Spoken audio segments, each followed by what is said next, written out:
Hello, everyone. We're back on the C. Allen Morning Show. This is Linda. Tasha, are you with us? I'm with you. Hi, Tasha. I have a question for you, Tasha.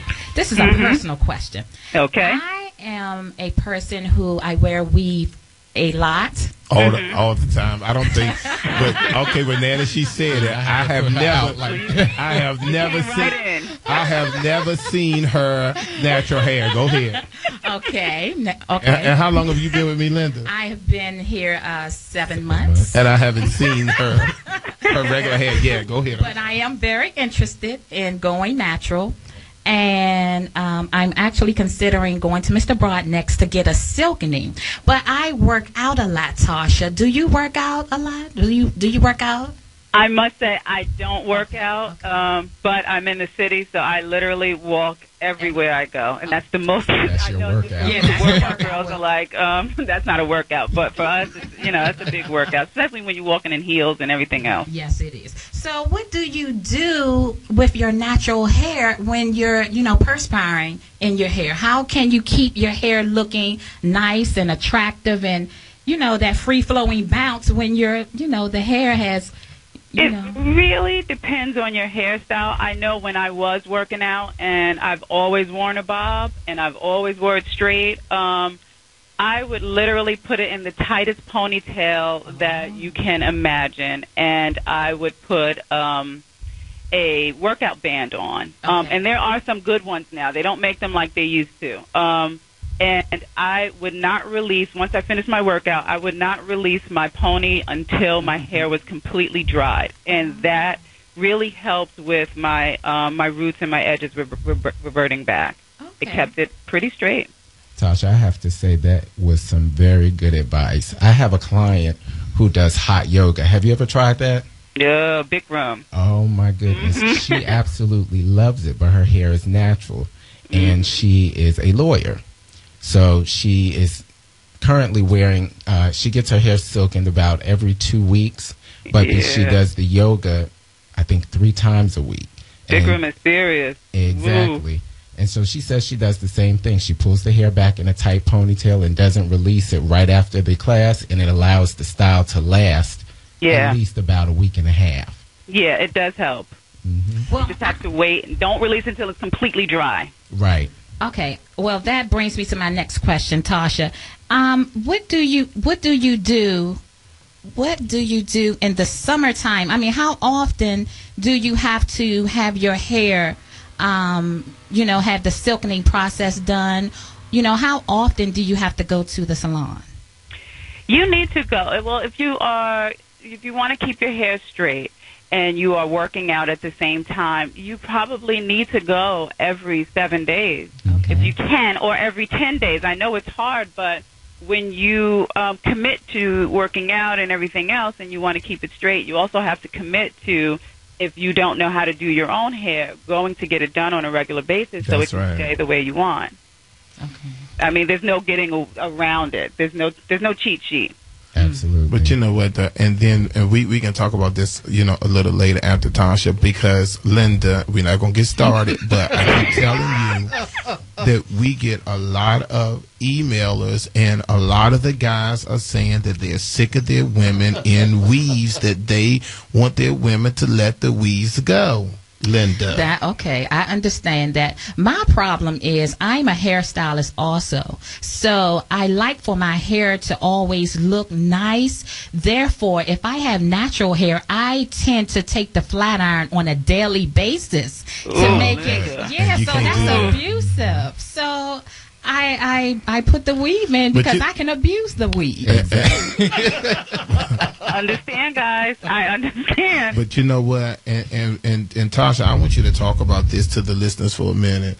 I want you to talk about this for a minute. And that is that we have had so many women to have their hair damaged because of those flat irons. Absolutely. Mm-hmm. So now, what do your subscribers say to you? Do they talk to you about, using those flat irons every day and their hair is being damaged?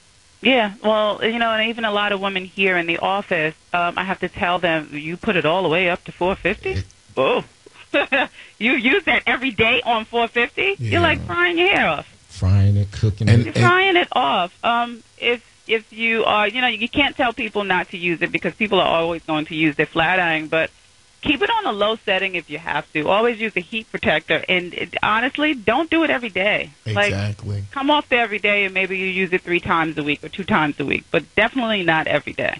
Because I had, I'm not going to call her name out, Stephanie McKenzie, who came in and gave me her chi irons and said to me, I don't want these anymore because look at what it did to my head. No, the chi irons didn't do it, sweetie. You did it. You did it. Mm-hmm. Yeah, you Sorry, did Steph. it. Exactly. So we're not going to call it out. Rashawn, you had a question? Yes, Tasha. The question I wanted to ask you was about color in the workplace. Mm-hmm. I know a lot of companies have the regulation they want hairstyles with a natural color. Wow. But now we have a lot of people wearing the high lift blondes or, the really deep reds. What do you feel about that in a more professional setting? Unless you are a rock star, if you Rihanna or Katy Perry, you can't walk in the office with a really blazing red or a blue or a purple. Okay. I mean, honestly, if you choose to start your career, and career is the key word, and you want to go, be a prominent part in business, then you also have to understand that there's certain things that you can't do. It's just whether you are white, black, brown, blue. No one can walk in there with a crazy red or a blue or a green or something like that. Right. So, I mean, it's the workplace, and at the workplace, we always have to look appropriate. And I would say this, Rashawn. I know you had another question, but I would say this, and that is that, and then sometimes, I blame people, you, Linda, all of us hairstylist folk, because one of the things that we learned is we learned how to look at a person, look at their facial, look at their facial types, look at the size of their head, the eyes, all of that kind of stuff, so we can be able to appropriately identify what is best for the client.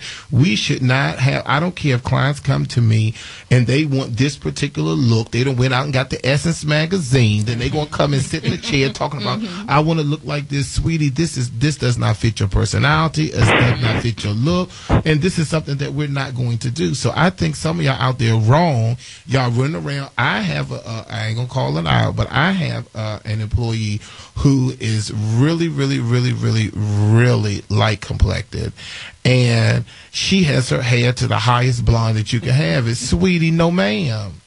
Aisha.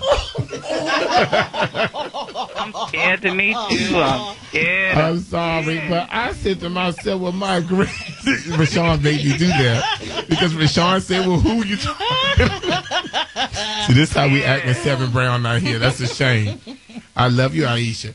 But I just said, there comes a time when we have to, as professionals, enlighten our people and let them know what is appropriate and what isn't. And I just feel, and even we had that big discussion.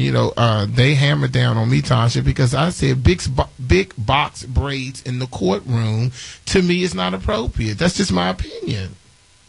We always have the discussion here, particularly when you asked me previously, what are some of the things why we choose an article or why we choose certain shots. That is also a reason why we choose shots too. Is it appropriate? Do we want to tell our reader to really go there? And we always have to ask that question to ourselves before we pick our shots or before the layouts are done, because we are giving a service to the reader. And if we're telling her, this is what you can and cannot do, then showing it the next month or the month after that would seem, a little intuitive. So I do agree with you. Okay, so let me ask you this question. Our time is up. My first, going back to the question, because that was the biggest question.